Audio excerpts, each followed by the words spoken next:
안녕하세요. 자유교회 이진우 목사가 보내드리는 아침 묵상입니다. 오늘도 예수 그리스도의 향기를 내는 복된 하루가 되시길 바랍니다. 5월 10일 화요일 아침 묵상입니다. 오늘은 에베소 장로들을 청하니 라는 제목으로 사도행전 20장 17절로 21절의 말씀 묵상합니다. 바울이 밀레도에서 사람을 에베소로 보내어 교회 장로들을 청하니 오매 그들에게 말하되 아시아에 들어온 첫날부터 지금까지 내가 항상 여러분 가운데서 어떻게 행하였는지를 여러분도 아는 바니 곧 모든 겸손과 눈물이며 유대인의 관계로 말미암아 당한 시험을 참고 주를 섬긴 것과 유익한 것은 무엇이든지 공중 앞에서나 각 집에서나 거리낌 없이 여러분에게 전하여 가르치고 유대인과 헬라인들에게 하나님께 대한 회개와 우리 주 예수 그리스도께 대한 믿음을 증언한 것이라. 오늘도 복음의 증인으로 살아가시는 복된 하루 되시길 바라며 화요일 아침 묵상 시작합니다. 바울은 드로아에서 아소까지 40마일에 이르는 먼 길을 일행들과 떨어져 혼자 걸어서 갔습니다. 바울이 일행들을 따로 보내고 자기 혼자 아소까지 걸어간 것은 자기 혼자만의 시간을 통해 하나님과 대면하기 위함이었습니다. 바울은 기도와 묵상을 통해 비록 결박과 환난이 기다리고 있다고 해도 자신이 예루살렘으로 가는 것이 하나님의 뜻임을 확인하였습니다. 아소에서 먼저 도착해 자신을 기다리고 있던 일행들을 만난 바울은 배를 타고 미둘레네 기오 3호를 거쳐 밀레도에 도착하였습니다. 바울은 자신이 3년이나 목회했던 에베소를 지나쳐 가면서도 예루살렘으로 향하는 여정을 지체하지 않기 위해 밀레도로 직행하였습니다.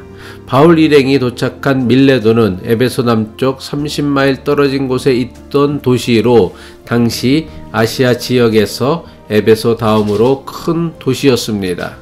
바울은 예루살렘으로 향하는 여정을 지체할 수 없어 에베소를 그냥 지나쳐 갔지만 3년이나 목회했던 에베소 교회를 그냥 외면하고 갈 수는 없었습니다. 바울은 밀레도에 도착한 즉시 에베소에 사람을 보내어 에베소 교회의 장로들을 밀레도에 오게 했습니다. 바울은 결박과 환난이 기다리고 있는 예루살렘에 가면 다시는 에베소를 방문할 수 없다는 것을 직감하였습니다. 바울은 에베소 교회의 장로들을 불러 에베소 교회와 아시아 지역의 여러 믿음의 형제들을 잘 보살펴 달라고 당부하고 싶었습니다. 오늘 우리가 묵상하는 사도행전의 말씀은 바울의 고별 설교라고 알려진 말씀으로 에베소 장로들에게 남긴 바울의 유언과도 같은 말씀입니다. 에베소 장로들에게 남긴 바울의 고별 설교는 다음과 같이 시작하였습니다. 사도행전 20장 18절입니다. 그들에게 말하되 아시아에 들어온 첫날부터 지금까지 내가 항상 여러분 가운데서 어떻게 행하였는지를 여러분도 아는 바니. 여기서 아시아는 지금의 아시아 대륙이 아니라 로마 제국이 나눈 행정구역의 하나로 지금의 터키 서부 지역에 해당합니다. 바울은 아시아에 체류하는 3년 동안 온갖 시련과 유대인들의 숱한 방해에도 불구하고 겸손과 눈물로써 최선을 다해 주님을 섬겼음을 고백합니다. 사도행전 20장 19절이죠. 곧 모든 겸손과 눈물이며 유대인의 관계로 말미암아 당한 시험을 참고 주를 섬긴 것과 바울은 에베소 사람들에게 유익하다고 여겨진다면 공개적으로든 개인적으로든 그 어떤 불이익을 당한다 할지라도 두려움 없이 복음을 전했습니다. 사도행전 20장 20절이죠. 유익한 것은 무엇이든지 공중 앞에서나 각 집에서나 거리낌 없이 여러분에게 전하여 가르치고. 에베소는 아데미 여신과 아데미 신전의 절대적인 영향력 아래 있었던 우상 숭배의 도시였습니다. 그런 에베소에서 바울은 사람의 손으로 만든 것들은 신이 아니라고 선포하며 다녔습니다. 바울은 에베소 사람들이 우상의 노예로 살아가는 것을 그대로 내버려 둘 수 없었기 때문입니다. 하지만 우상 숭배의 도시 에베소에서 이렇게 말하고 다니는 것은 생명의 위협을 받을 수 있는 매우 위험한 일이었습니다. 실제로 바울은 이 일로 인해 심한 어려움을 겪어야 했습니다. 하지만 바울은 이것이 에베소 사람들을 살리는데 꼭 필요한 일이며 유익한 일이었기에 조금의 망설임이나 두려움 없이 진리를 전파한 것입니다. 바울은 유대인들과 헬라인에게 회개하고 예수를 그리스도라고 믿을 것을 증언하였습니다. 사도행전 20장 21절이죠. 유대인과 헬라인들에게 하나님께 대한 회개와 우리 주 예수 그리스도께 대한 믿음을 증언한 것이라. 유대인들은 선민의식에 사로잡혀 온 인류의 구세주로 오신 예수님을 메시아로 받아들이지 않고 오히려 십자가에 못 박아 죽였습니다.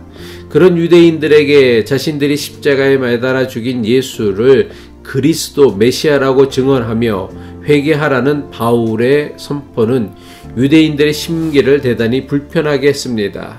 유대인들이 바울을 박해하고 죽이려고 했던 것은 어쩌면 너무나 당연한 결과였습니다.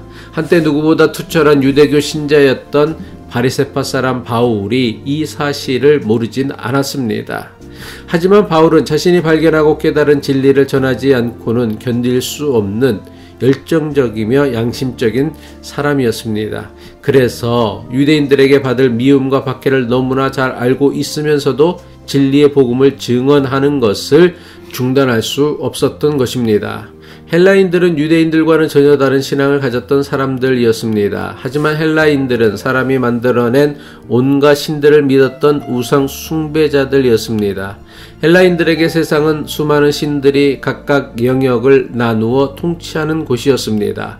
온갖 종류의 신들을 숭배해왔던 헬라인들에게 유일하신 하나님 한 분만을 믿으라고 증언하는 것 역시 쉬운 일이 아니었습니다. 대다수 헬라인들 역시 오직 한 분이신 하나님을 믿으라는 바울의 증언에 대해 강력한 거부감을 가지고 있었습니다. 가는 곳마다 바울을 박해하였던 유대인들에게 여러 헬라인들이 협조하였던 것도 이러한 이유 때문이었습니다. 하지만 바울은 자신이 받을 미움과 박해를 알면서도 유대인들과 헬라인들에게 잘못된 믿음에서 벗어날 것을 담대하게 선포하였습니다. 바울이 3년 동안이나 자신을 지켜보았던 에베소 교회의 장로들에게 이런 이야기를 구구절절 하는 이유가 무엇입니까? 바울은 에베소 장로들에게 복음을 위한 자신의 수고와 희생을 자랑하거나 알아달라고 이런 말을 하는 것이 아닙니다. 바울이 이런 이야기를 하는 이유는 오직 이제 다시는 자신이 에베소를 방문할 수 없으니 에베소 교회 장로들이 자신이 했던 일을 계속해 주기를 부탁하기 위함이었습니다. 바울은 고린도 교인들에게 보내는 편지에서 내가 그리스도를 본받은 자가 된 것 같이 너희는 나를 본받는 자가 되라고 권면했습니다. 바울의 권면처럼 복음의 증인이 되는 것은 그리스도를 본받는 사람이 되는 것에서부터 시작합니다. 이것보다 더 확실하고 분명한 복음의 증인으로 사는 것은 없습니다. 기도하겠습니다. 예수 그리스도의 마음과 삶을 본받으며 살아가는 그리스도인이 되게 하옵소서.